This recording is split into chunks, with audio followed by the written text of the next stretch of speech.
Seusai bongkar isu perselingkuhan Larissa Chow, Alvin Faiz minta maaf ke mendiang Ustadz Arifin Ilham. Alvin Faiz mengungkapkan soal isu perselingkuhan mantan istrinya Larissa Chow. Hal tersebut diungkapkan Alvin Faiz melalui Instagram story-nya Jumat 13 Januari 2023. Alvin Faiz mengatakan bahwa ia telah mengantongi bukti sejak tahun 2017 bahwa ia sudah berkali-kali diselingkuhi oleh Larissa Chow.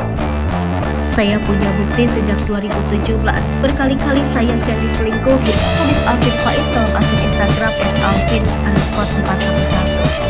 Alvin Faiz menambahkan bahwa dalam minggu ini sudah ada 3 orang laki-laki yang mengaku kepadanya pernah diajak bertemu oleh mantan istrinya. Minggu ini ada 3 cowok yang mengaku pernah diajak ketemuan atau teleponan selama masih sama gue. Bukti yang gue punya aja banyak, ini adalah ketiga yang ngaku, terang Alvin Faiz. Pada akhir unggahannya, Alvin Faiz menuliskan pesan untuk saling menghargai. Alvin Faiz menghimbau untuk tidak saling menjatuhkan satu sama lain.